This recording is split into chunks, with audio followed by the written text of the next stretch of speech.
Hello, and welcome to SAEOPP training. This is P6 training, General Project Management. This session will be about today's leader.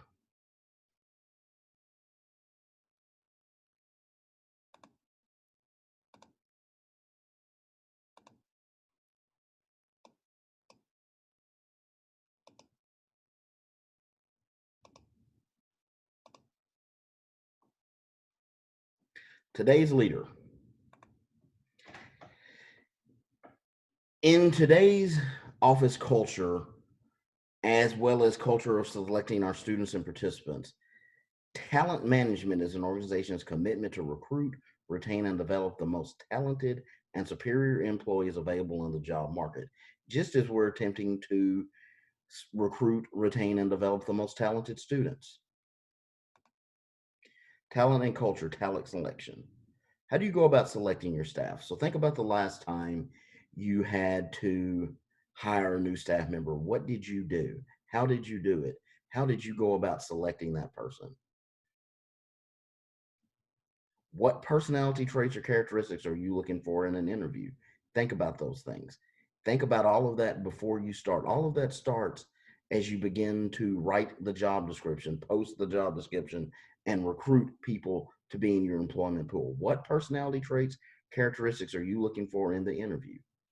What things make up your appraisal of office fit? So the first thing you must think about is, what is your office fit? Is your office an active office? Is it a quiet office? What type of fit fits the office that you work in? So I want you to reflect just a moment and think about what it is. What is the culture? What is the fit of your office? And the last time you hired, did you think about that fit? Nextly, think about who sits on your selection panel and trio programs. I will tell you now, anytime you have a selection panel, you got to think about buy-in for your program. How do you get buy-in? How do you get buy-in if you're a college-based program, your McNair, your SSS? Are you putting faculty and staff outside of your unit on the selection panel to get buy-in? Think about what happens when you put somebody on there. They learn more about your program. They have become more invested in your program. Do you put students on your panel? I can tell you the last time we did a job search, we had students on our panel. We had two former students on our panel. And for me, their voice was the most important voice, because I asked them time after each candidate, is this somebody you want in our office? Is this somebody when you were a student that you would have wanted to work with? Do they have the values that we have? Think about that. As you, if possible, you should always put an active student or an alumni, a recent alumni on your panel if at all possible.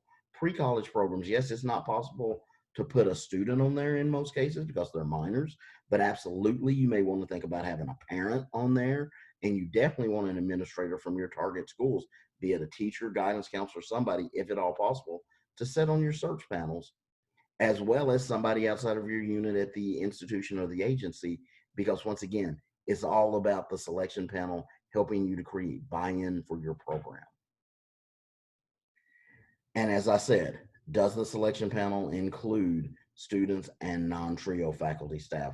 Such a very important part of the selection process as you seek to get the most qualified people to work in your program, because that is what impacts your fit. That's what impacts your culture. Talent initiation. What is your onboarding process? Well, first off, ask yourself, do we have an onboarding process? What happens when we bring in a new employee? Conversely, what happens when we bring in new students? How do we orientate them? How do you onboard your people? What trainings do they get? What do they go to? When we're talking about staff, are they given a copy of the grant? If you are a program and you are not having, the first thing your new employee, no matter the position they're in, is they need to read your grant. We all talk about policies and procedures manuals, but think about it. A policy and procedures manual is your grant. And it is also what is talking about the mission of what you are attempting to accomplish in your program. So absolutely, with the exception of the budget, and even the budget to a certain extent, maybe with salaries redacted, you should absolutely allow your people, and the first thing they do day one after they go to HR and take care of all the HR paperwork, the next thing they do, they should be reading your grant. cover to cover. And then you should have a sit down with them to talk about their questions, and you question them about things in the grant. Do not, people, too oftentimes with programs, people directors, they try to hold on to the grant and act like it's a secret, everything in there. No, share that grant with your people. That is the start of the onboarding process. How is their role explained to them in terms of matching the objectives? One of the first things you should do is make sure each member of your team has their job description on their desk. They should have their job description on their desk, as well as a timeline of the things they do every month. They should have every month of the in the calendar year, they should have the things they should be doing in that month on their desk. If they have that thing on their desk, they will never lose their focus, and they'll understand what they're doing in terms of meeting the objectives. And as I said, share the budget excluding salaries. You don't want your office set up where people are mad because a certain person is making more than someone else. The quickest way to get people unhappy and things become divisive is to have issues with salaries. People are very sensitive about their salaries. They're very sensitive about the money they make, and you don't want people being jealous and unhappy and creating strife because of salaries. Talent retention and office culture. As I asked you earlier, what is the culture of your team? Think about your team. What happens on your team? Is your team toxic and negative? Is your team positive? Is your team very cohesive and truly a team? I use the word team because that's what I try to create in our office, is a team culture as much as possible. But think about it. How do you develop? What is your culture? Do you have a culture? In customer service, the customer service standards are Disney, Be Our Guest, and Chick-fil-A. It was our pleasure to serve you.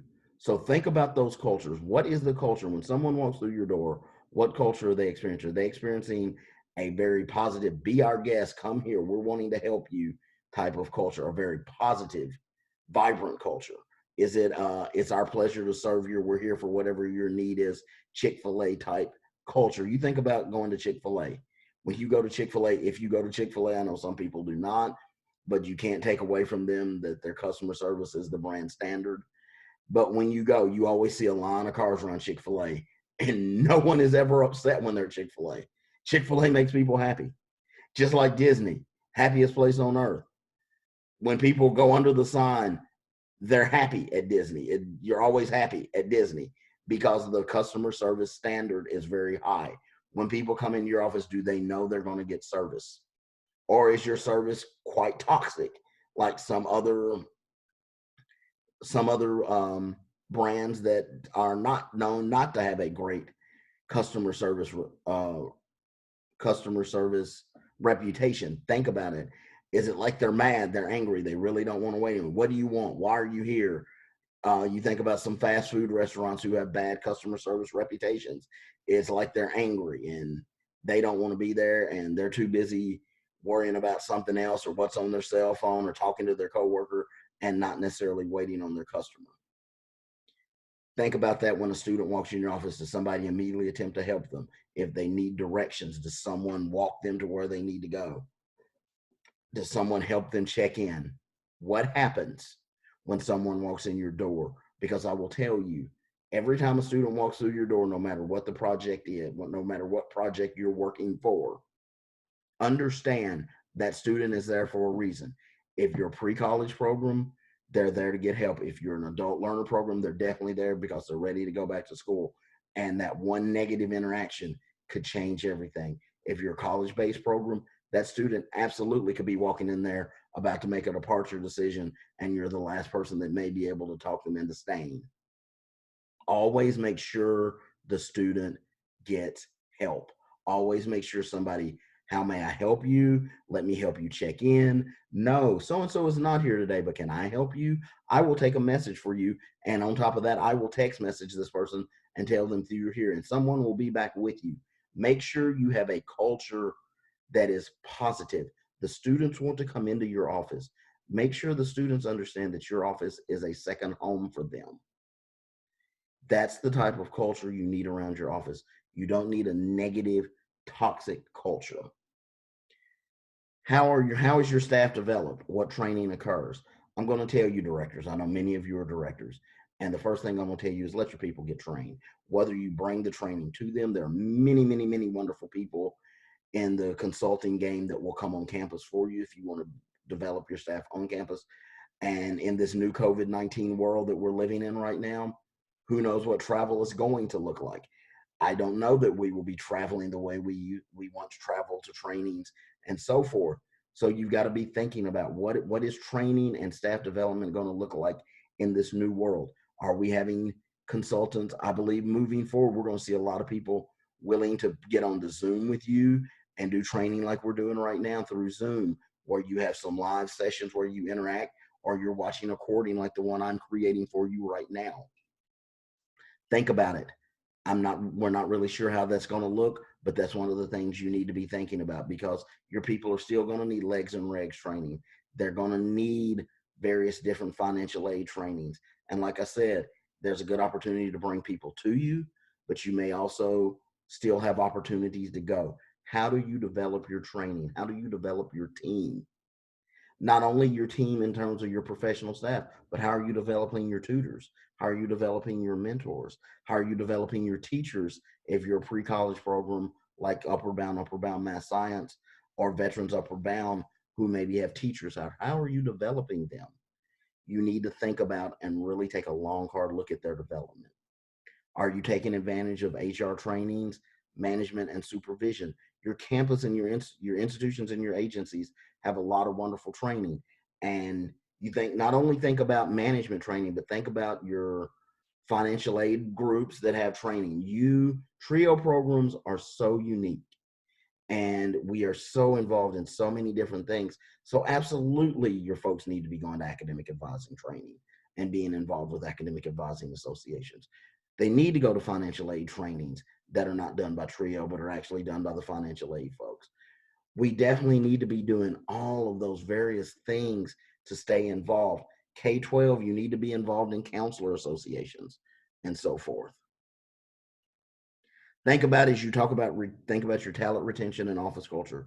How are staff problems dealt with? What is the discipline system? Absolutely, you need to know what is the campus or the agency policies and procedures around discipline. And you really need to try to deal with problems head on in the office first. Being a leader is tough, people. It's very tough.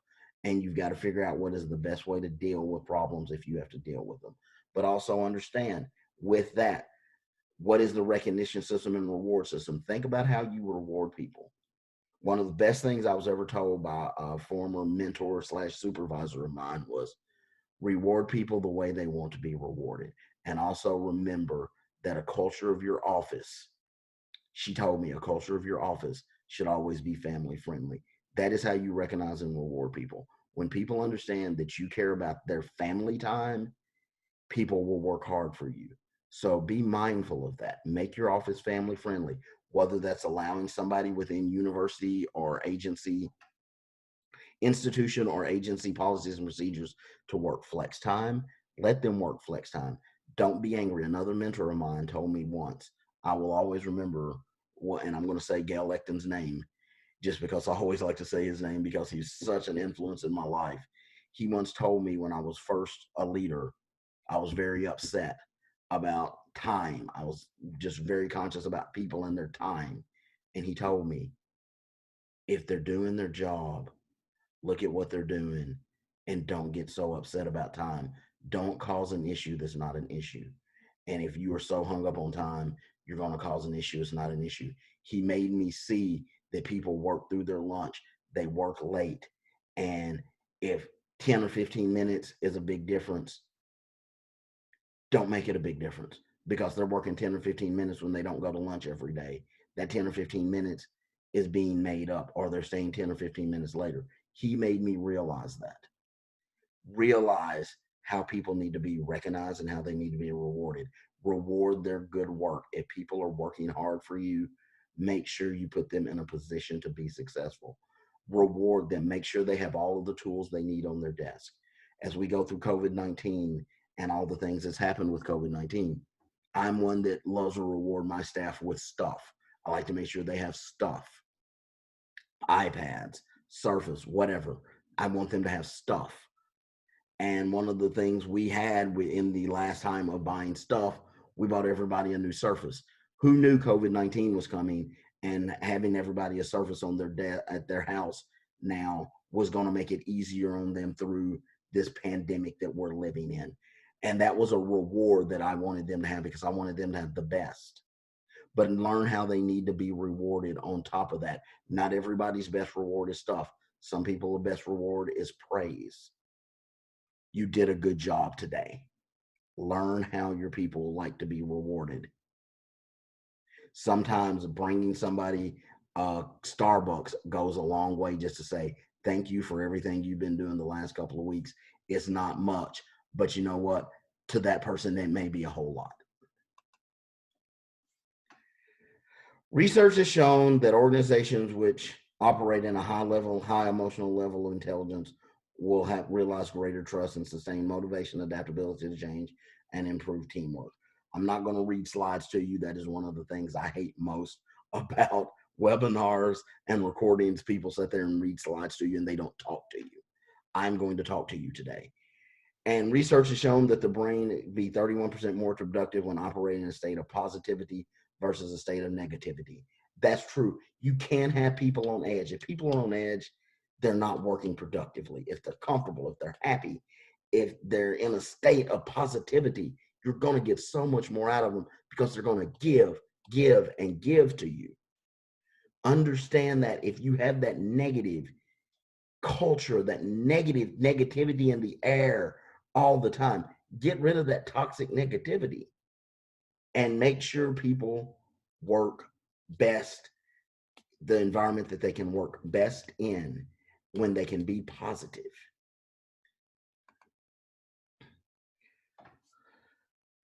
The best culture to work in, the things to do. What do great leaders do? They keep the big picture in mind. They have a strategic mindset, meaning they ensure program activities are aligned with broader initiatives and strategic plans. Think big. I'm a Covey guy. Begin with the end in mind. When you have something, think about it. How do you want it to end? What do you want the end product to look like? They're consistent in their behavior. Staff know what to expect and can count on them in terms of behavior and expectations. Hey, we're all a work in progress. I'm not always consistent in my behavior. You can ask my team. That's just the truth. But sometimes it just is what it is. But understand, a good leader is always consistent in their behavior. The staff knows what to expect from them. Treat their staff's time as important as their own. They show the value of the staff as individuals. I told you that in the previous slide. Value people's time. If you value their time, they will appreciate it.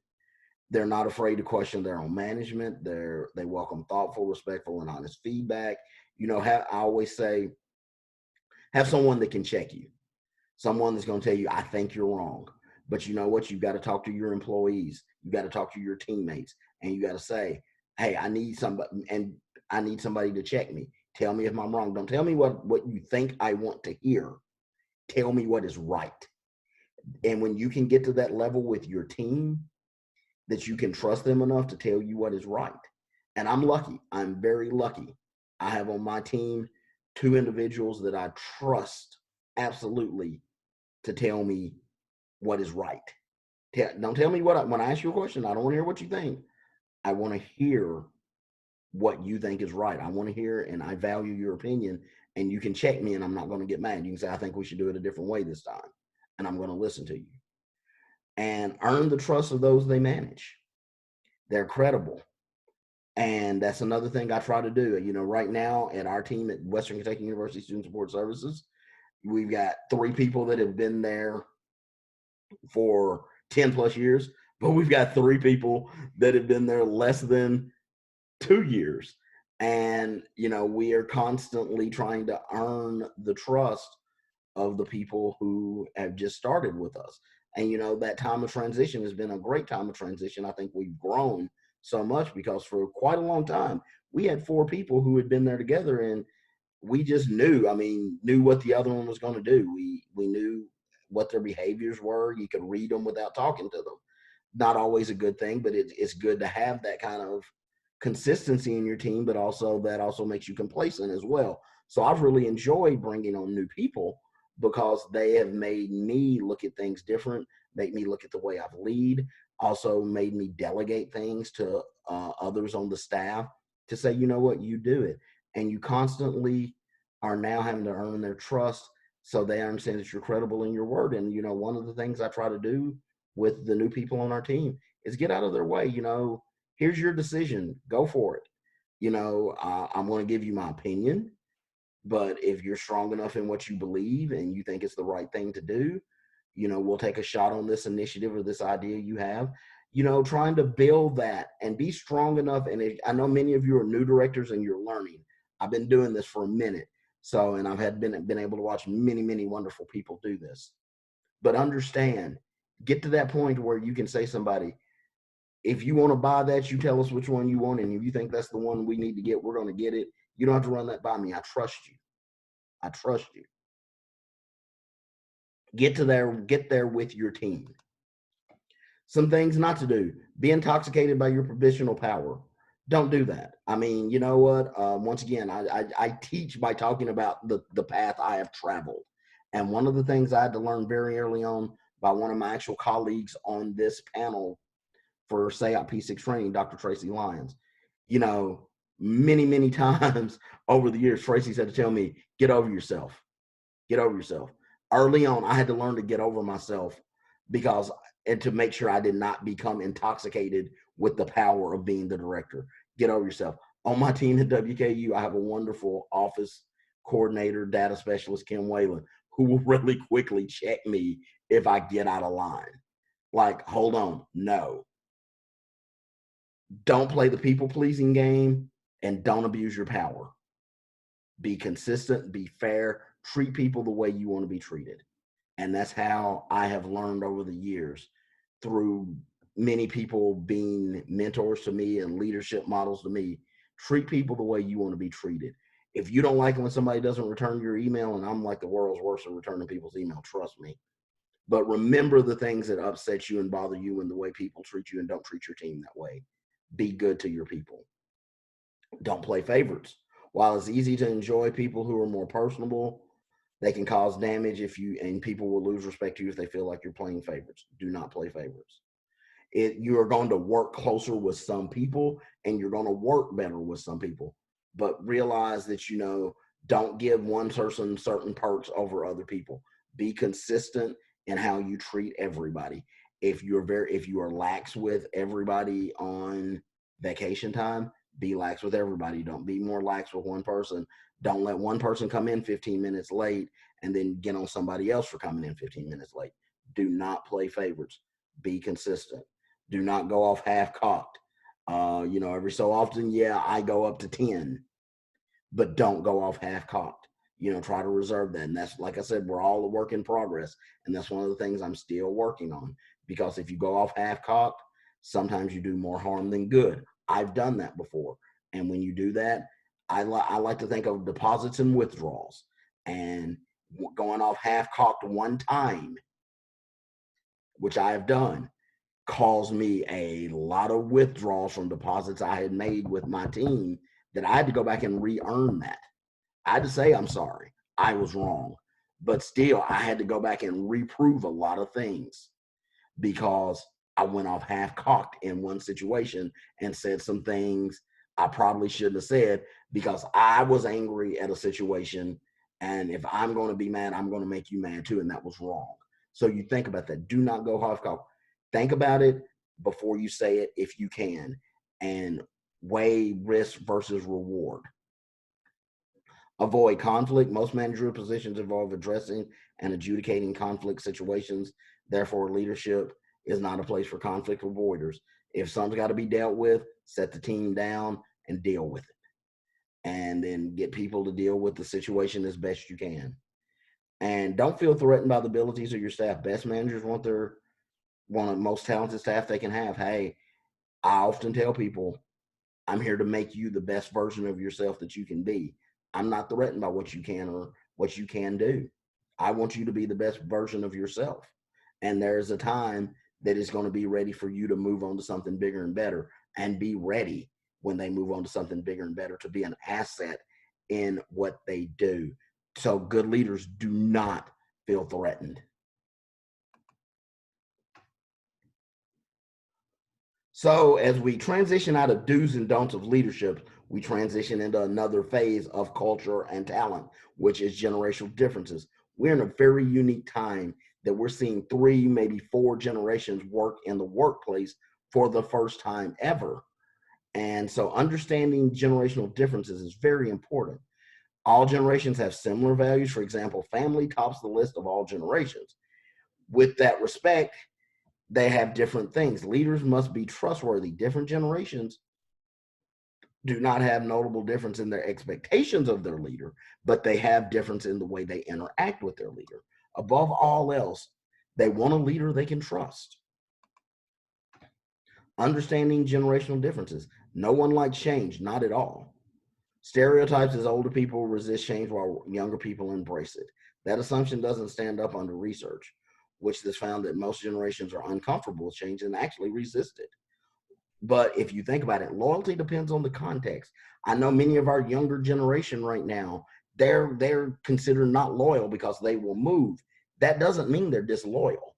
That just means they have different values. Everyone wants to learn.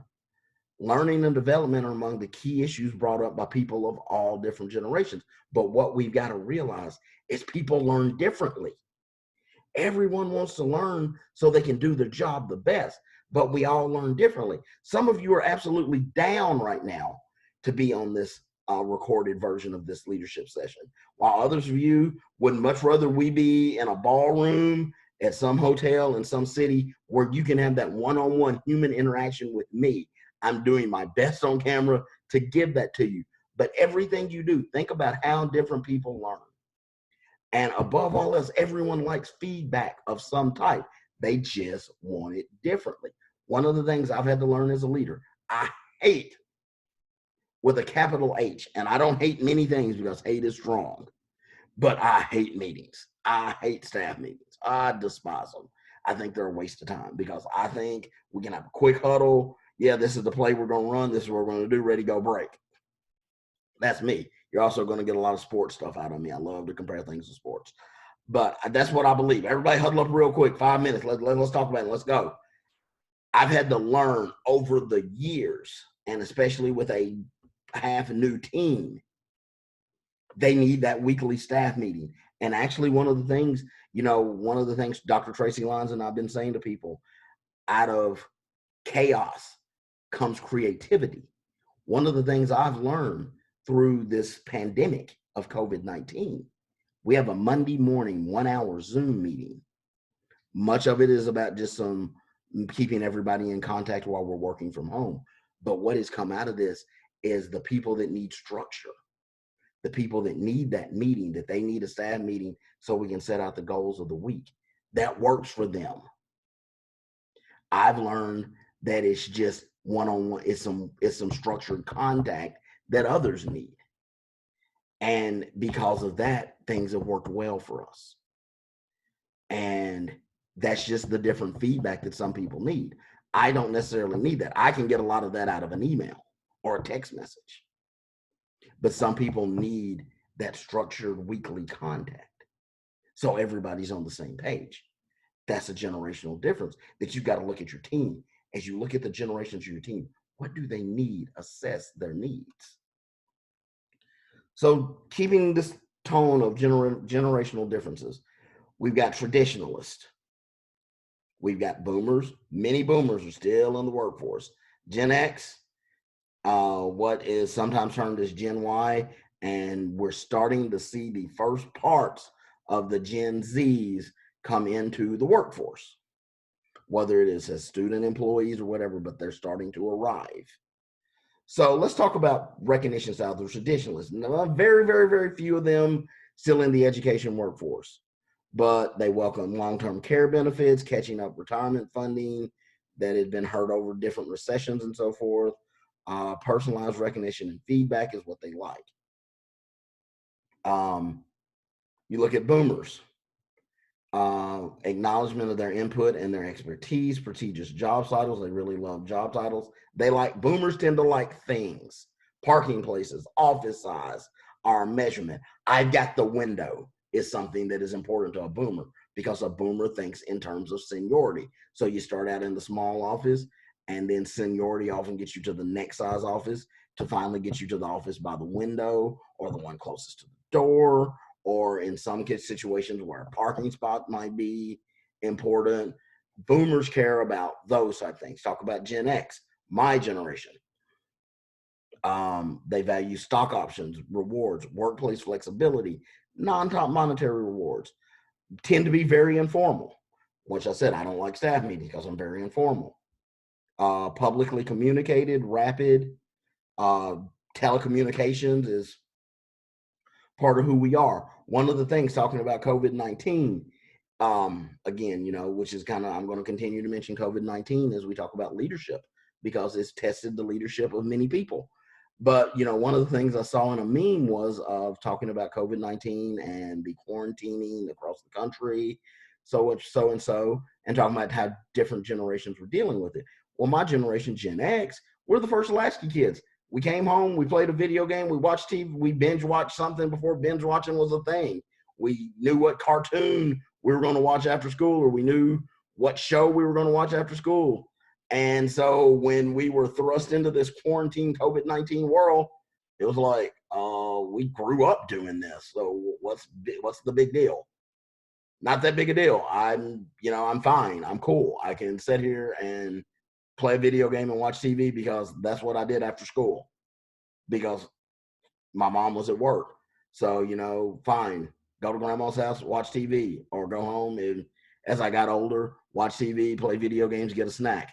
Not much difference. That's what Gen Xers did, this generation, the latchkey generation kid. That's what we did.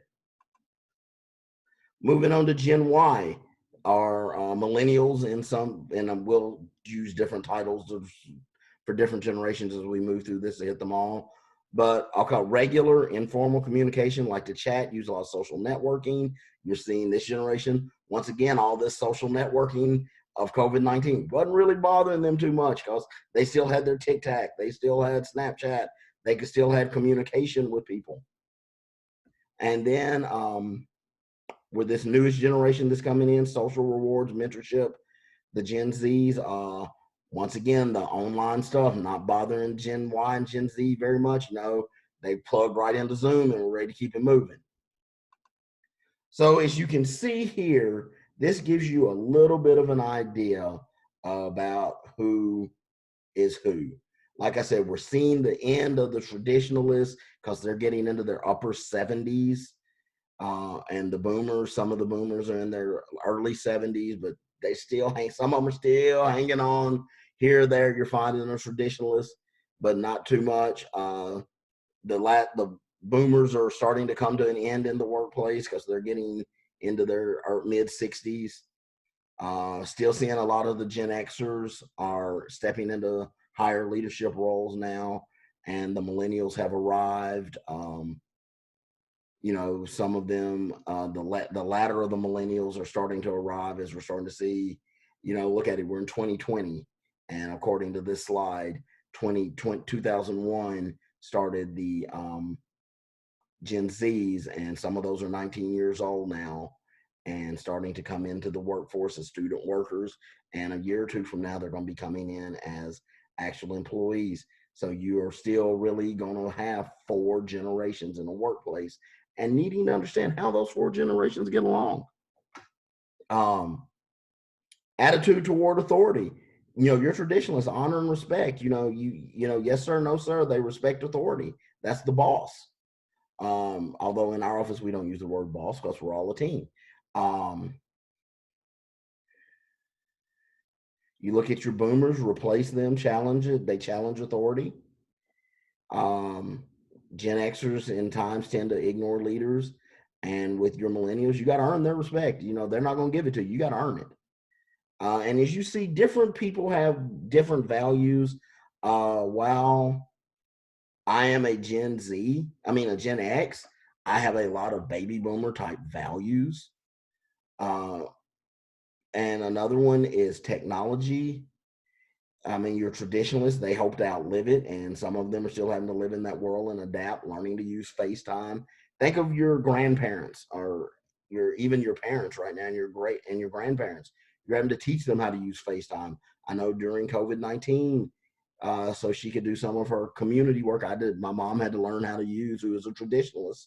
Oh no, my mom's a boomer actually, but she had to learn how to use Zoom and go to meeting, and it wasn't easy, especially trying to teach her remotely. I think of one of my good friends who's a traditionalist. Through this, I had to teach him how to do some online banking because he couldn't go to the bank, and it was like, okay, let's figure this out because technology, they'll do as much of it as they have to, but they really don't want to live with it. But as you get to Gen Xers, we enjoy it because we were the first ones to kind of get it with video games, and we understood life on the screen. And then now you look at your millennials, they employ it. Interactive styles. And as you look, your millennials are more like your traditionalists. They're both team players, where your boomers are a little bit of self-absorbed in interaction. It's about them. And your Gen Xers are more entrepreneurs. They're thinking about it. Um, so you can look over this chart. I'm not going to read everything to you because you don't want me to read to you because you can read. But look at this chart and think about your team. And think about your team. How many different generations are in your office? I mean, I look at my office. We have 3 boomers, 2 Gen X, and a millennial. So we have 3 generations in the workplace. Think about your team. Actually, I think we may have 3 Gen Xers. I'm not sure of some people's actual birth date, but I think we may have 3 Gen Xers. But think about your team. At very least, we have 3 generations in our workplace. And that shapes how we interact. Keeping it moving.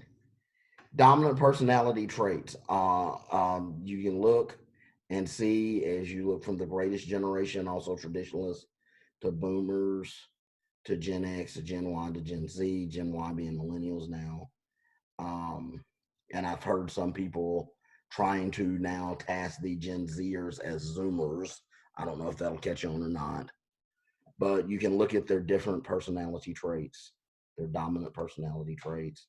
Multi-generations in the workplace, 5 generations working side by side. Gen 2020 is another one that's trying to catch on. As you can see also, different people doing research will have different years for their generations, and you can see that across the various slides I pulled for me. As you can see, this one is calling Gen Z or Gen 2020, saying it's 97 and not 2000, and has traditionalists going all the way to 1945, and boomers starting in 46, has millennials actually starting in 77, and where usually you see that is 80. So it's just different things do things different way. But the importance of this slide and the reason why it was included is to show you some things. Let's talk about what is real to these generations. What is real and what are they defined by? Traditionalists are, the Great Depression was real. They were defined by World War II. Boomers, the moon landing, the civil rights and women's rights movement in Vietnam, that's real to them.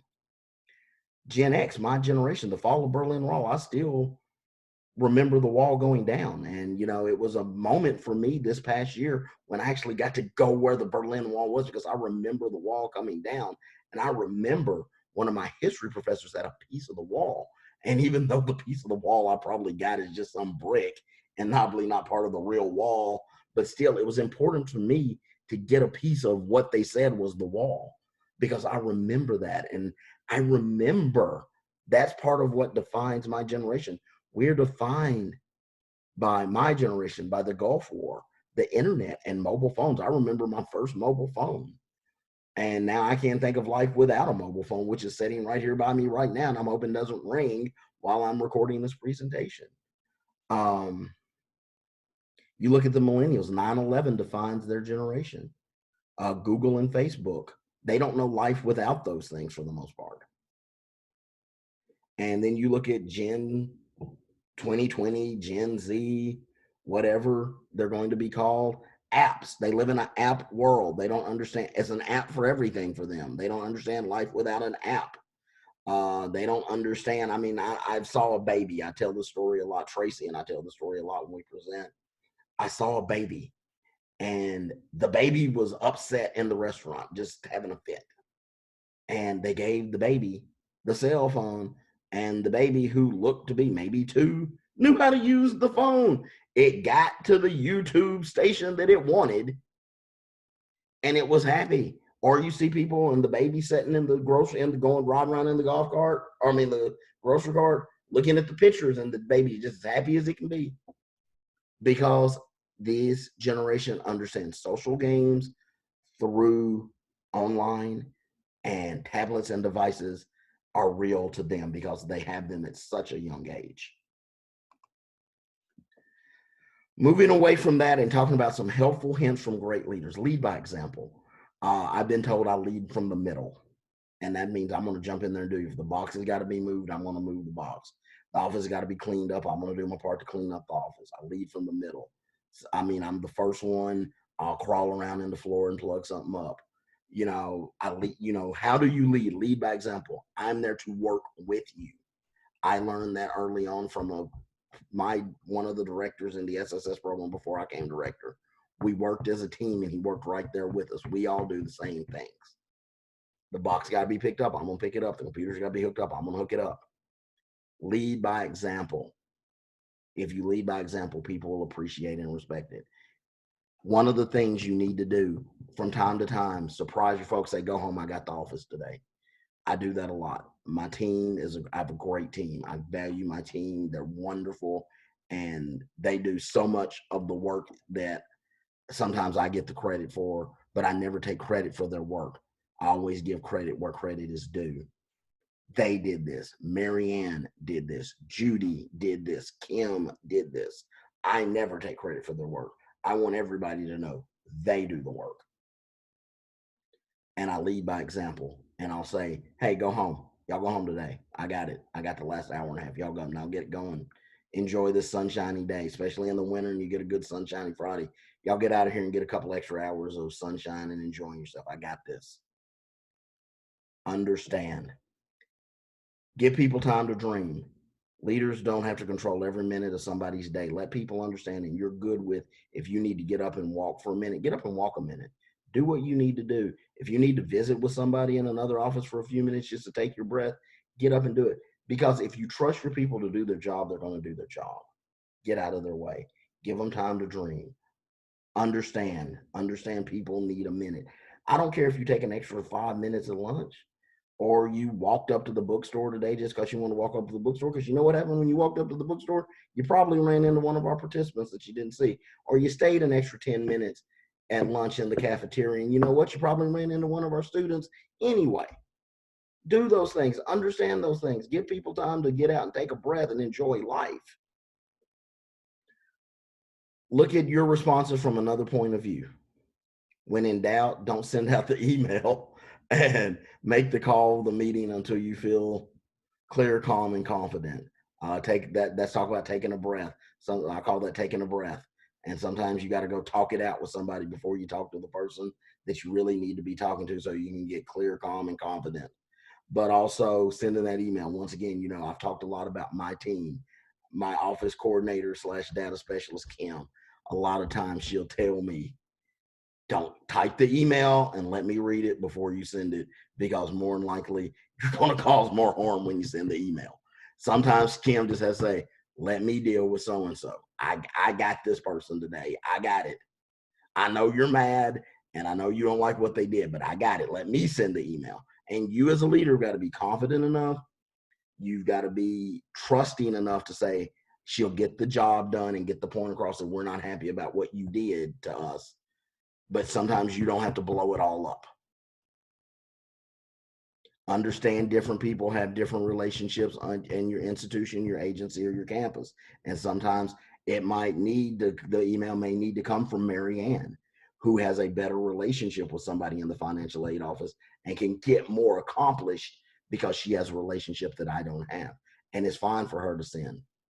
Think about it from another point of view. How can you get the most done? Because at the end of the day, folks, it's about making your team great, and it's about taking care of your participants and your students. Ask challenging questions. Seek the opinions of your people. Get up and take a break. Like I said, walk across campus, get out of your space, do what you need to do. Teach people how to practice mindfulness. That's a big thing right now, and a big thing with us going through this pandemic, that we've got to teach mindfulness to people now, giving people a simple mindful tool to help them become more aware of how they feel and react with their emotions. And as we go back into our workspaces post pandemic, whenever that is, whatever it's going to look like, think about mindfulness. Think about what is going to put people at peace. You've got to think about those things. Those are some helpful hints. Engage your workers and reward their effort. We've talked about reward already. Learn how they want to be rewarded. Engage your workers. Make sure you have some type of relationship with them. So the first thing a leader needs to do is find out how the employees care about the program's vision. Engage them, talk to them, make sure they understand that their values and their opinions are important, but also give people ownership of an initiative. Don't give them an initiative and then micromanage it. Give it to them and help them understand this is yours, and I'm going to support you. I want to know what you're doing. I want to be kept up to speed.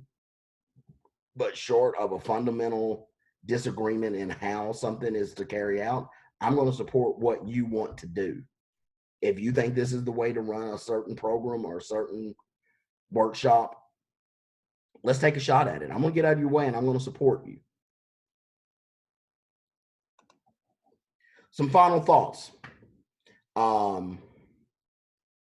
Think about doing personality inventories. I remember when I first arrived at Western Kentucky University SSS, it was glorious because it was 4 ISTJs in the office. I mean, 5, actually, it was 5 of us in the department when I first got there. But then one retirement, but still, it was 5 ISTJs down to 4 ISTJs. And it was a wonderful introvert environment. We sat there quietly and we talked when we want to talk, because even though introverts are introverts, when we want to talk, and we want to talk to like-minded people. So it was great. And people, I know some people, a good friend of mine who's an extrovert, it's like, I couldn't imagine being there with 4 introverts. Yeah, I was like, we go all day and not say anything to anybody. We talk to the students, but we never talk to each other. But then when we want to talk to each other, we gab.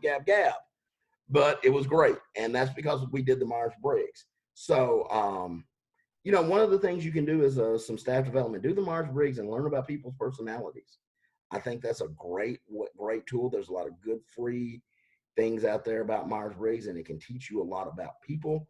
Going back to the first slide where we talked about hiring, a good friend of mine on campus that's a Myers-Briggs trainer.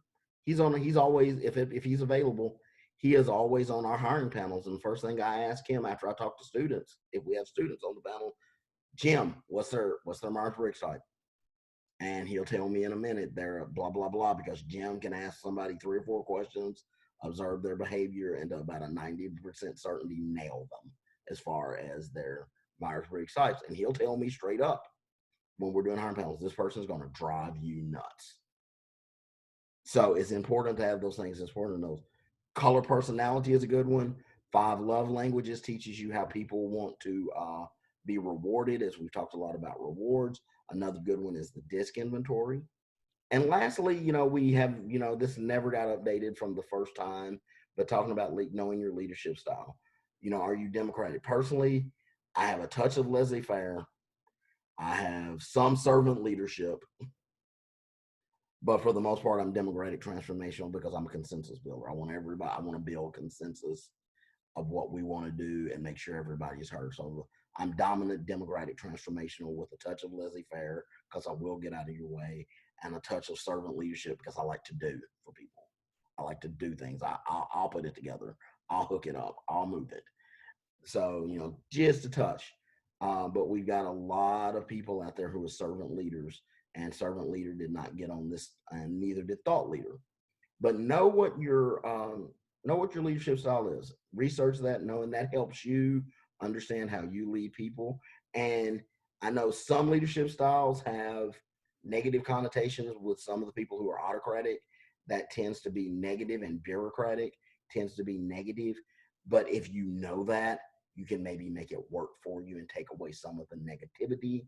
Whereas most people, transformational and democratic, tend to be positive, considered positive leadership traits, but they can also be negative. You can't always spend time trying to build consensus. Sometimes you just gotta say, this is what we're gonna do, this is how we're gonna do it. It's almost like you talk about Machiavelli and Cicero. Is it better to be loved or hated? There's some leaders like, I'd rather you fear me than love me. And that's not necessarily a good thing, but it's not necessarily a bad thing depending on the environment. But a lot of people have that Machiavellian type leadership style of, I want you to fear me instead of love me. And then you get other people who are more like Cicero, who want to be loved and not hated, and sometimes you get walked all over because of that. um Lastly, once again, I can't stress enough, um this came from Dr. Ella Bonagiro, who was one of my early mentors as a director. Make your office family friendly. Always make your office family friendly. Let people understand that what's going on with their family is important to the entire office, and be friendly and think about that. And remember when I end with this, remember when you worked for a leader that wasn't effective, and think about how that made you feel. Like I said, I tell stories, and I can tell stories of one of my very first higher education jobs. I worked at an institution that was not Western Kentucky University, but another great university. And I worked in a trio program, and I worked for someone who I did not, who was not effective, and absolutely just was not. They really weren't autocratic or bureaucratic. They were just bad. And I guess there can just be just a bad leadership style. Did not lead by example, was very mean to all employees. And I remember how that made me feel, and I never want anybody to feel that. And I, to this day, remember one line that person said to me. We had some office change. Some people had went on to other positions, and I was called into this person's office one day, and the person said to me, how do you feel now all of your allies are gone? And as a 23-year-old, you don't know how to answer that. You don't know what that means. And it kind of really stings you and devastates you for the person who is the authority figure to say, how do you feel now all of your allies are gone? It's almost like you backed the wrong course, and now you're here. And now what are you going to do? And that shaped me, because I never want anybody to feel like there has to be alliances, or there has to be that you better back me, because if not, you're here by yourself. I remember how that made me feel. And when I finally ascended to a leadership spot about 10 years later, I never wanted to be that person. And I always think about how that person made me feel when they did not come to work on time, when they did things that were unethical and wrong, and how that made me feel as a young professional. So I've always wanted to invest in any professional and be an example of what is right, and not ever make them feel bad. And in other facets of life, I remember when people have treated me badly, or treated me how I felt unfairly. And I never want to treat anybody unfairly and not be compassionate to someone. We never, and one of the things I think about is we never know what someone else is going through. Always think about what is someone else going through, and how can I make it better for them. Remember when you worked for that leader that wasn't effective, and how it made you feel. And think about that when it comes to your staff. Normally, we would go to the next slide, which is questions and answers, and we finish out with some questions and answers. But actually, we will have a session to start off tomorrow, where you will not only have myself available to you in a live session, but you will have the entire team available to you to talk about leadership. We've got some great people on our team that are great leaders, absolutely some of the best leaders in this country in education, I think, are on our team, and we will be there. I hope you have some questions for me about this presentation, but I hope you also have some questions for people such as Miss Amy Verlanik, who manages several TRIO programs as an executive director, Dr. Tracy Lyons, who manages several programs as an executive director, and